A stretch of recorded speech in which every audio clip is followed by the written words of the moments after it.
도박 중독으로 인한 이혼. 도박이 빠지면 패가 망신을 한다 라는 옛말이 있습니다. 그만큼 도박은 사람의 인생을 송두리째 앗아갈 정도로 무서운 질병과도 같은 게 아닐까 싶습니다.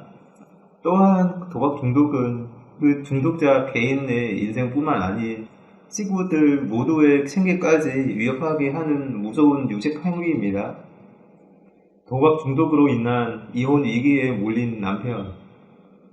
어느 남편이 있었어요. 신혼 초부터 아내에게 실제 받는 급여의 50%를 속여왔죠.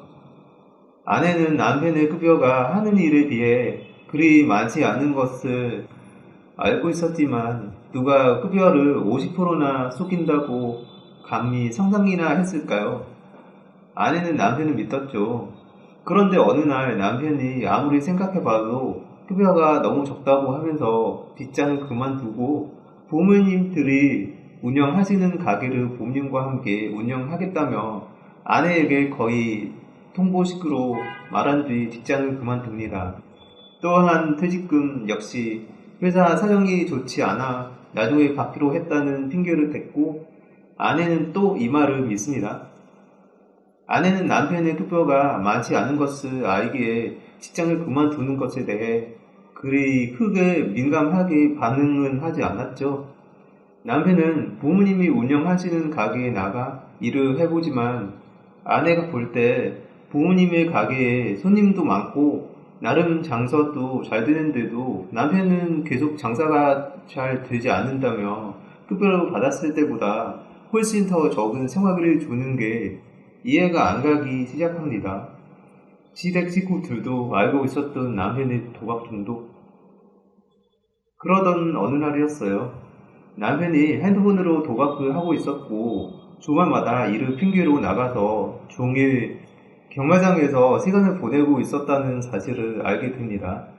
또한 평일에는 스포츠와 관련된 도박까지 하고 있었다는 사실도 알게 되었죠. 아내는 그동안 남편에게 속았다는 사실을 알게 되었어요. 이 과정에서 남편이 회사를 다닐 때 급여를 속여왔다는 사실도 알게 되었고 부모님 가게에서도 부모님에게 받는 수익비의 반 이상을 도박에 사용하고 있었다는 사실을 알게 되었습니다. 집에는 온통 이런저런 미납된 세금 고지서가 돌아다닙니다. 공과금 역시 내지 못해 전기가 끊기기 직전에 가까스로 요금을 내서 위기를 넘기도 합니다. 또한 어느 날부턴가 남편의 이름으로 대출과 관련된 독촉장이 날아오기 시작합니다. 아마도 남편은 자신의 급여의 채권자들이 압류를 할 것을 예상하고 직장을 그만둔 것이 아닐까 하는 생각도 해봅니다. 아내는 너무나 놀랍기도 하고 너무나 암담한 생각에 시어머니에게 이런 사실을 그대로 말씀을 드립니다. 시어머니가 아내의 말에 놀라는 듯한 표정을 짓기는 하지만 이미 남편의 도박 중독에 대해 알고 있었다는 식으로 말씀하십니다. 얘가 아직도 그 버릇 고치지 못했네 라는 말씀을 하셨죠. 시어머님도 이 사실 난리를 칩니다. 이 자식이 아직도 그 버릇을 못 고치고? 라고 하시며 도발대발 하십니다. 이러한 결과에 대해 모든 화살이 아내에게 돌아옵니다. 너는 도대체가 이런 거 하나 말리지 못하고 뭘 한 거냐? 내가 똑똑하게 행동했어야지. 아내는 시부모님의 행동이 너무나 기가 막혔고 이에 부모님도 못 말리는 걸 제가 어떻게 말려요. 그리고 그동안 속여왔는데 제가 어떻게 알고 말리냐고요. 라고 하면서 그 일로 아이를 데리고 친정으로 가버렸고 얼마 안가 이혼 결심을 합니다. 이때쯤에 그 남편이 아내의 결혼 요구에 흉겨워하며 저를 찾아왔었지만 결혼을 안 하는 건 아내가 마음을 바꾸기 전에는 달리 피할 방법이 없었죠. 도박 중독 이혼으로 인한 대법원 판례. 이와 관련한 대법원 판례가 있어요. 판례 내용의 유책 배우자는 아내 쪽인데요.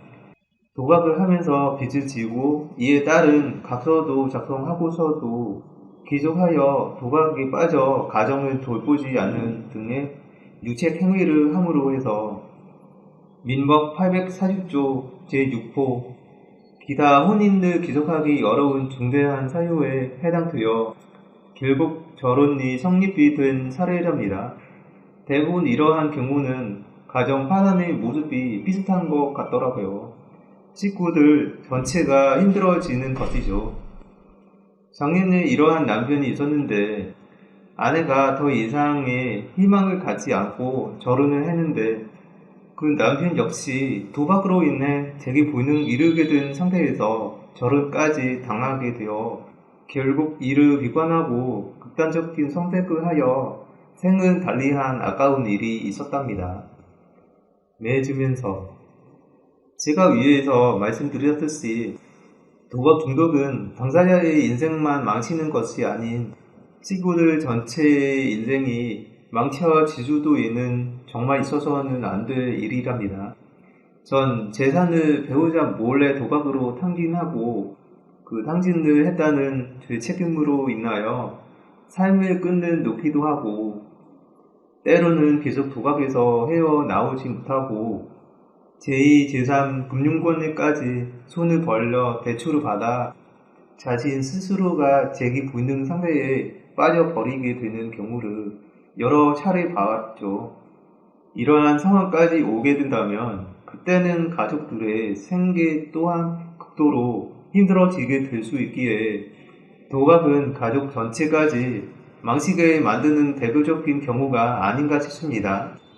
도박을 하게 되면 배우자에게 거짓말을 하게 되고 거짓말을 하게 되면서 돈이 필요해 대출을 받게 되는 것이며 결국 그 대출이 자신의 목을 조이게 되고 이러면서 서서히 자신의 인생과 가족 생계까지 위협을 받게 되는 것이랍니다. 그리고 어느 날 한순간에 그 인생이 비참해져 버리게 되는 것이죠. 어떠한 것이 되었든 이 이유를 불문하고 중독은 정말 무서운 질병과 같은 것이 아닌가 하는 생각이 듭니다. 그렇기에 자신 스스로가 최악의 상황을 맞이하기 전에 관련 기관에서 중독에서 벗어날 수 있는 치료 등을 받으며 적극적인 노력을 해야 하지 않을까 싶네요. 후회는 아무리 빨라도 늦는 것이며 이러한 행위는 파괴 망신의 지름길이 되는 것이랍니다. 오늘의 사연은 여기까지입니다. 여러분의 생각은 어떠세요? 친구들이랑 토론해보세요. 채널을 구독해 주시고 재미있는 동영상을 공유해 주시면 정말 감사하겠습니다. 좋아요와 댓글은 저희에게 큰 힘이 될 겁니다. 감사합니다.